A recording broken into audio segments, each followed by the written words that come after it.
Hello friends, ഇന്ന് ഞാൻ തയ്യാറാക്കുന്നത് അങ്കമാലി മാങ്ങക്കറിയാണ്. നല്ല ടേസ്റ്റാണ്. അപ്പോൾ അത് തയ്യാറാക്കുന്നത് എങ്ങനെയെന്ന് നോക്കാം.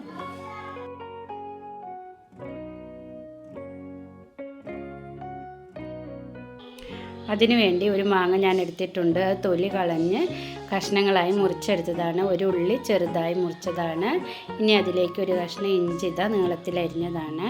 ഇനി ഇതാ ഉള്ളി ഒരു ചട്ടിയിലേക്ക് ഇട്ട് കൊടുത്തിട്ട് അതിൻ്റെ കൂടെ തന്നെ ഇഞ്ചിയും ചേർത്ത് കൊടുക്കുക. കൂടെ 4 പച്ചമുളകും.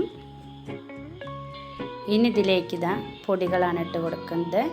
1 ടീസ്പൂൺ മഞ്ഞൾപ്പൊടി, കുറച്ച് കറിവേപ്പില കൂടി ഇതിൻ്റെ കൂടെ ചേർത്ത് കൊടുക്കുക.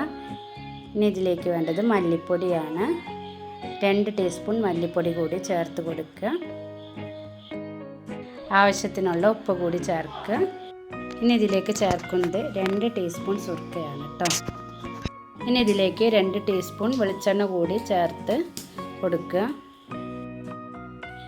ഇനി ഇത് നമുക്ക് കൈ വെച്ചിട്ട് നല്ല ഒന്നങ്ങനെ തിരുമ്പി കൊടുക്കണം കേട്ടോ, കൈയിട്ട്. ഏകദേശം ഒരു 5 മിനിറ്റ് വരെ ഒന്ന് നമ്മൾ കൈയിട്ട് ഇങ്ങനെ ആക്കി കൊടുക്കുക. അപ്പോഴാണ് ഈ കറിക്ക് ടേസ്റ്റ് കിട്ടുള്ളൂ.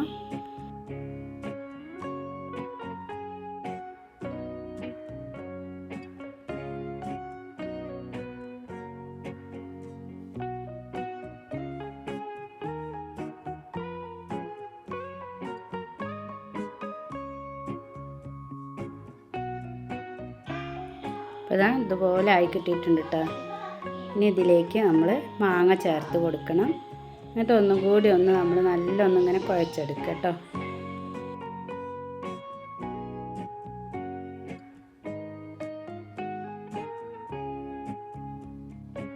ഇനിയിപ്പോൾ ഇതിലേക്ക് തേങ്ങാപ്പാലാണ് കേട്ടോ. തേങ്ങയുടെ 2ാം പാലാണ് ഒഴിച്ച് കൊടുക്കുന്നത്. എന്നിട്ട് ഒന്ന് വേവിച്ചെടുക്കുക.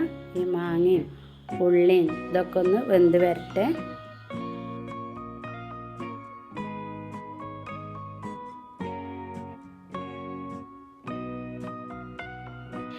ഒരു 5 മിനിറ്റൊക്കെ ആയപ്പോഴേക്കും നമ്മളെ കറി വെന്തിട്ടുണ്ട്. ഈ സമയത്ത് നമുക്കിതിലേക്ക് 1ാം പാൽ ഒഴിച്ച് കൊടുക്കണം കേട്ടോ.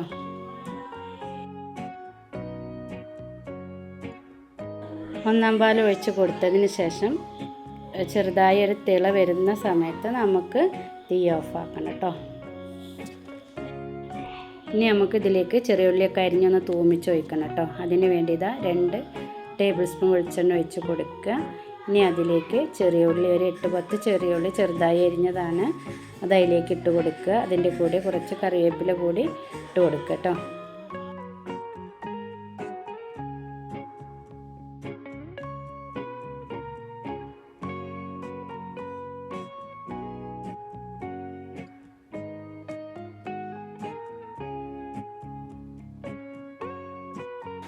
ഇനി ഉള്ളി ഒന്ന് മൂത്ത് വന്നതിന് ശേഷം ഇതിലേക്ക് 1 ടീസ്പൂൺ മുളക് പൊടി ചേർത്തിട്ട് ഒന്ന് ചൂടാക്കി എടുത്തതിന് ശേഷം തീ ഓഫാക്കുക കേട്ടോ.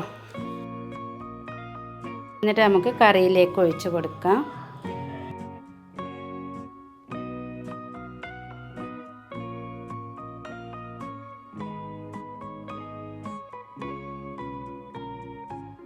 അപ്പോൾ ഇത്രയേ ഉള്ളൂ, നമ്മൾ ടേസ്റ്റിയായ അങ്കമാലി മാങ്ങാക്കറി റെഡി ആയിട്ടുണ്ട്. അപ്പോൾ എൻ്റെ റെസിപ്പി നിങ്ങൾക്ക് ഇഷ്ടപ്പെടുകയാണെങ്കിൽ ലൈക്കും കമൻറ്റും സബ്സ്ക്രൈബും ഒക്കെ ചെയ്യാം കേട്ടോ. താങ്ക്സ്.